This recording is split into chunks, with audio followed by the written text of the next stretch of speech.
ध्यान रखिएगा, जब जीवन में सारे द्वार बंद हो जाएं तो एक द्वार सदैव खुला होता है, वो होता है माँ का द्वार। और यहीं पर माँ जगत जननी जगदम्बा की कृपा से एक विशेष अनुग्रह हमारे ऊपर बनने जा रही है, हमारी राशि पर बनने जा रही है, जो मिथुन राशि के जीवन को बहुत बेहतरी की ओर ले जाए। जानने का प्रयास करते हैं कि कैसे इसी नवरात्रि के समय पर माँ जगदम्बा की ही कृपा से शनि देव महाराज धनिष्ठा नक्षत्र पर प्रवेश कर जाएंगे। और दिन कौन होगा, तो ध्यान दीजिए 15 अक्टूबर का वो दिन होगा। उसी दिन नवरात्रि प्रारंभ हो रहा है और उसी दिन शनि देव महाराज अपना नक्षत्र परिवर्तन हो कर रहे हैं। ये किसी चमत्कार से कम नहीं होगा, इस बात को आप समझिए। इसी दरमियान और एक बड़ा एक योग बनेगा, 3 ग्रहों का एक संग संयोग होगा आपके पंचम भाव पर। इसे माना जाता है त्रिग्रह योग। जब 3 ग्रह एक संग उपस्थित होंगे आपके पंचम भाव पर, कौन कौन सी वो पॉजिटिव घटनाएं आपके जीवन पर घटित होगी, इसे ही हम समझने वाले हैं। याद रखिएगा कि यही शनि देवता आपके जीवन पर ठीक आपके भाग्य भाव पर इन्होंने गोचर किया था 17 जनवरी सन 2023 को। और आज के डेट पर अर्थात 15 अक्टूबर जब आएगा, तब यही देवता अपने सद्भिषा नक्षत्र को छोड़ करके मंगल के नक्षत्र पर प्रवेश कर जाएंगे। इनका प्रभाव ये होगा कि मंगल स्वयं आपके जीवन में आपके इनकम भाव के मालिक बनते हैं, आपके लाभाधिपति बनते हैं। आपके जीवन में जितने भी आपने लाभ प्राप्त किए हैं, जो गेन्स आपको अपने जीवन पर प्राप्त हुए हैं, ये सब के सब मंगल के द्वारा प्रतिष्ठित होते हुए आपने देखा है। अब इस समय पर क्या होगा, यही मंगल देव आपके इनकम भाव के मालिक हैं। तो शनि कौन है, तो शनि कर्म के कारक हैं। बैठे कहाँ हैं, भाग्य से में बैठे हैं। तो भाग्य भाव से मंगल का प्रभाव आपको इनकम से निकाल करके ये देंगे। शनि स्वयं एक ऐसे ग्रह होते हैं जो कि कर्म के कारक हैं। तो यदि आपने पूर्व में कोई कर्म किया है जिसका प्रतिफल आपको प्राप्त नहीं हुआ है, तो अभी मंगल के नक्षत्र पर आकर के माता जगदीश्वरी की कृपा से वहां से इनकम निकाल करके देंगे। यदि आपने बहुत प्रयास किया है लेकिन प्रयासों के बावजूद आपको सफलता नहीं मिला है, मंगल देवता के प्रभाव से यहाँ पर आपके इनकम, आपके इच्छाओं की पूर्ति को निकाल करके शनि देवता यहाँ पर बाध्य होते हैं, जो कि आपके योग कारक ग्रहों में इनकी सर्वश्रेष्ठ गिनती होती है। इस शनि देवता कुछ बेहतर परिणाम यहां पर मातेश्वरी की कृपा से आपको प्रदान जरूर करेंगे। और साथ ही साथ यही मंगल एक भाव के और स्वामी बनते हैं, आपके छठे भाव के। छठा भाव हमारे रोग, ऋण और शत्रुओं का होता है।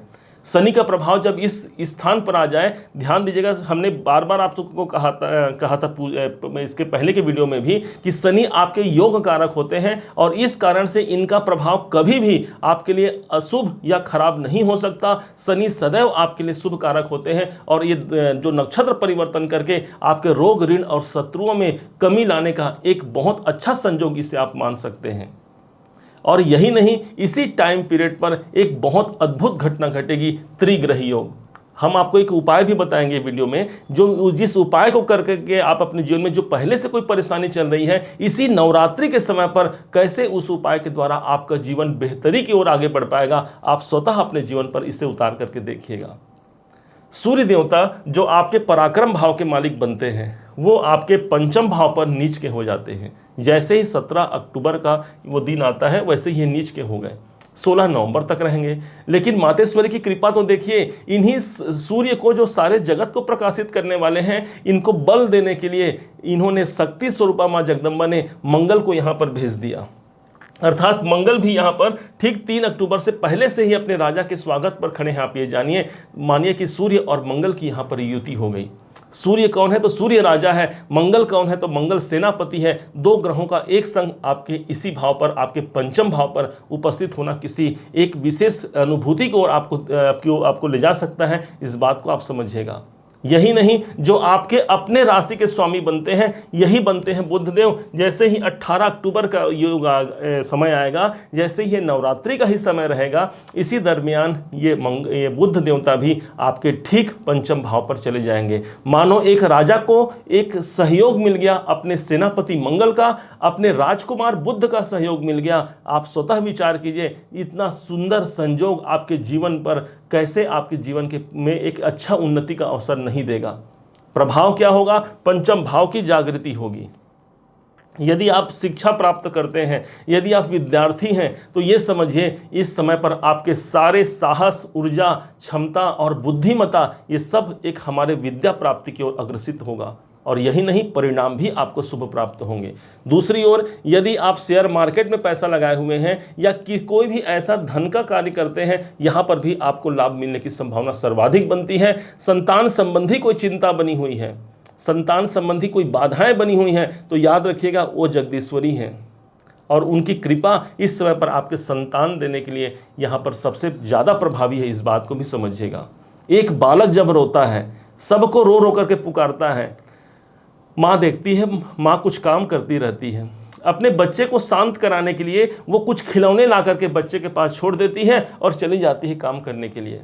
वो बच्चा कुछ देर खिलौने से खेलता है, फिर रोने लगता है माँ माँ करके। उसके बाद फिर माँ आती है, कुछ और खिलौना देती है, किसी और को कहती है भाई बच्चे को तुम संभाल लो, मैं कुछ काम कर रही हूँ। लेकिन जब बच्चा बार बार रोने लगता है कि मुझे माँ ही चाहिए, माँ ही चाहिए, तो वो माँ चाहे कितनी भी व्यस्त हो, कितनी भी जरूरी काम में यदि वो संलग्न हो, उसे छोड़ करके वो अपने बच्चे को अपने गोद पर उठा लेती है।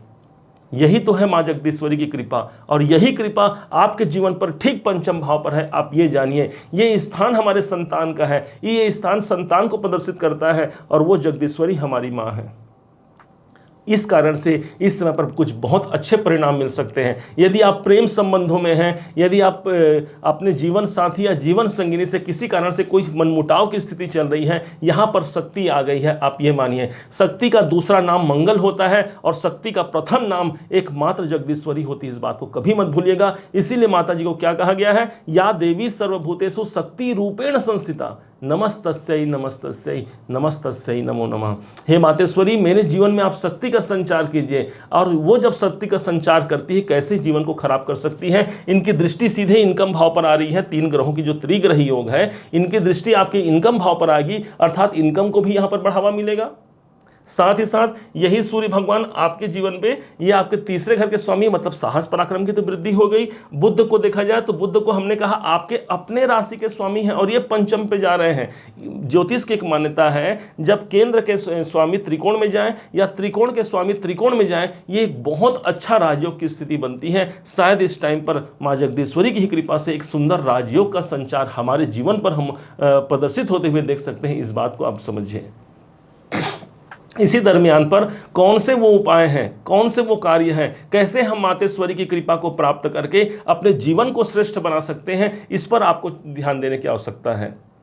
इसी नवरात्रि के समय पर 15 अक्टूबर से लेकर के 23 अक्टूबर के बीच में नवरात्रि का वह सुंदर समय होगा, जिस समय पर आप शक्ति की आराधना कर सकते हैं, शक्ति को जागृत कर सकते हैं। माना जाता है, एक आप देखेंगे किसी इंसान को, आप उन्हें क्या कहेंगे, भाई ये सामग्री खरीद लो। तो यदि कोई हमसे ही कहे भाई ये कुछ महंगा सामग्री, हमें कुछ बहुत महंगे हैं उनके दाम हैं, और हमसे कह दें कि भाई ये आप खरीद लीजिए, लेकिन हम क्या बोलते हैं, भाई हमारे पास शक्ति नहीं है, अर्थात हमारे पास धन नहीं है।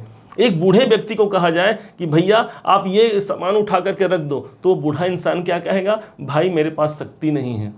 वो कभी नहीं कहेगा कि मेरे पास शिव नहीं है, मेरे पास कृष्ण नहीं है, मेरे पास राम नहीं है। वो सदैव यही कहेगा, मेरे पास शक्ति नहीं है। अर्थात जिसके जीवन से शक्ति चली गई, तो आप ये समझिए वो कैसे उन्नति को प्राप्त कर सकता है। और उन्नति का एक द्वार यदि मात्र है, वो है माँ जगदीश्वरी का द्वार। भगवान ब्रह्मा विष्णु महेश के पास जो सामर्थ्य है, जो उनके पास शक्ति है, वो यही तो माँ जगदम्बा है। यही उनके साथ में कभी ब्रह्माणी बन करके ब्रह्मा के साथ में, कभी माता गौरी बन करके शंकर जी के साथ में, और कभी लक्ष्मी माता बन करके भगवान विष्णु के साथ पर उनके संग, उनका साथ देने के लिए, एक ये सदैव उनके जीवन को उन्नत बनाने के लिए उनके साथ पर ये विराजमान रहती है। और इसी कारण से हम सदैव क्या कहते हैं, लक्ष्मी नारायण गौरी शंकर, अर्थात ये मातृशक्ति है, ये शक्ति है। इसकी आराधना आपको इस नवरात्रि पर कर करके अपने जीवन में कोई भी आपकी परेशानी है, कोई भी बाधाएं हैं, ऐसा हो ही नहीं सकता जो लंबे समय तक टिक पाए। हो सकता है इसी नवरात्रि के दरमियान वो सब कुछ ठीक होकर के एक शुभता की स्थिति आपके जीवन पर बन जाए। उपाय समझिएगा, इस समय पर सबसे जो उत्तम उपाय हमने जो समझा है, हमने जो जाना है, उसके अनुसार आप समझिएगा, आपके अपने राशि के अनुसार इसका पाठ कीजिएगा। ये है गोरखपुर का, ये दुर्गा सप्तशती है, गीता प्रेस की यह पुस्तक होती है। इसके लिए आप ये समझिए, हमारे सनातन में ये जो गोरखपुर का जो ये गीता प्रेस की जो पुस्तकें हैं, ये सबसे कम मूल्य में प्राप्त होती हैं, और इनका बहुत कम मार्जिन में ये हमें यह पुस्तकें प्रदान करती हैं। और इस कारण से ये सनातन धर्म के रक्षक हैं और हम भी सनातनी हैं, इसलिए हम अन्य जो प्रकाशन है उसकी पुस्तकों को आप लें चाहे ना लें, हमें उससे आपको हमारा कोई यहाँ पर आपको रिकमेंडेशन नहीं है। लेकिन हाँ, यदि मुझसे पूछा जाए तो मैं कहूँगा आपको कि ये गीता प्रेस की पुस्तकें खरीदें। इसमें हमने पढ़ा, अपने जीवन पर कई प्रकार की पुस्तकें हमने दुर्गा सप्तशती का लिया और माना जाता है कि उन सब में हमें इनका प्रिंट, इनका जो शुद्धता, ये सब कुछ हमें बहुत अच्छे से हमें देखने को मिला था। और इस कारण से आप इसे लेकर के अपने घर पे रखिए। आपने बहुत से पुस्तकें अपने घर पे रखे हैं, धार्मिक ग्रंथ आपके घर पर हैं। यदि एक मात्र दुर्गा सप्तशती आपके घर पे नहीं है तो ये समझिए कि आपने लाखों दीपक जला लिया है, परंतु आपने सूर्य का किरण तो आपके घर पर प्रकाशित ही नहीं हुआ है। एक ऐसा ग्रंथ अपने घर पे रखिए, मार्कंडेय पुराण से ये लिया गया है। और इस कारण से पंचम अध्याय का पाठ आपके जीवन को इसी नवरात्रि के समय पर बहुत बेहतरी की ओर ले जा सकता है। इस समय पर आपके पास यदि सामर्थ्य है, शक्ति है, तो पूरे पुस्तक को पढ़िए। इसमें क्या पढ़ना है, कैसे पढ़ना है, क्या उपाय है, मतलब सारा चीज़ इसमें हिंदी में दिया हुआ है। और आप संस्कृत पढ़ सकते हैं तो संस्कृत में पढ़िए, नहीं पढ़ सकते तो हिंदी में पढ़िए। भाई माता जी को संस्कृत और हिंदी से नहीं, उनको तो आपकी आस्था से मतलब है। आपकी कितनी आस्थाएं हैं, उन आस्था को वो स्वीकार करती हैं मातेश्वरी। अब मोहि कपट छल छिद्र न भावा, मातेश्वरी यदि आप निर्मल मन से उनके पास जाते हैं, बहुत कुछ आपको प्रदान करेंगी। ये पंचम अध्याय है। पंचम अध्याय पुस्तक जब खोलेंगे तो आपको दिख जाएगा।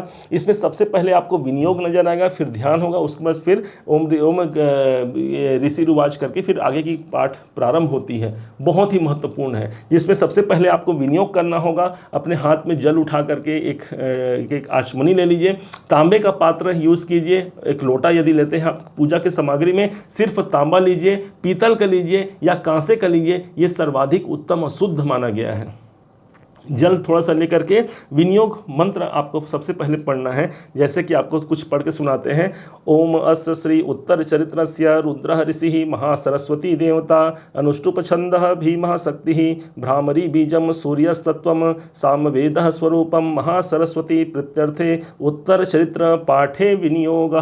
ऐसा करके आप जल छोड़ देंगे, फिर उसके बाद फिर क्रमशः ये आगे की पूरी पाठ आप कंप्लीट कीजिए। निश्चय मानिए इसी समय पर माँ जगदीश्वरी की कृपा से आपके कोई भी कार्य जो अटके हुए हैं, जो बन नहीं पा रहे हैं, कोई परेशानियां निरंतर बनी हुई हैं, उन सब को वो दौड़ करके आएगी, आपको ये परेशानियों को हरण कर देगी।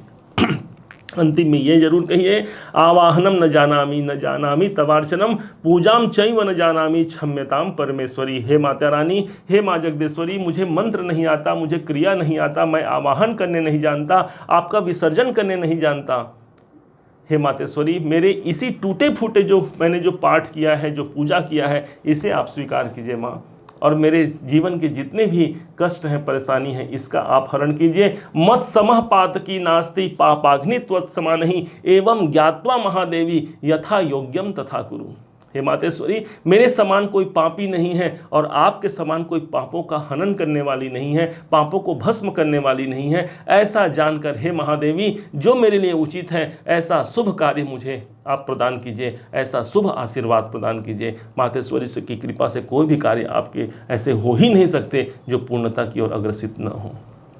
उम्मीद है आप सबने इसे समझा है, आप सबने इसे जाना है। यदि आपने इसे समझा है, जाना है, मेरे समझाने का प्रयास यदि आपको सार्थक लगा हो, मेरे समझाने का तरीका यदि आपको सार्थक लगा हो, तो हर बार की भांति इस बार भी अपना प्यार भरा लाइक और कमेंट करना कभी मत भूलिएगा। और हाँ, यदि आपने अभी तक चैनल को सब्सक्राइब नहीं किया है, सब्सक्राइब भी कीजिएगा। पुनः एक बार फिर आप सभी का दिवस बहुत मंगलमय हो, इन्हीं शुभकामनाओं के साथ जय माता दी।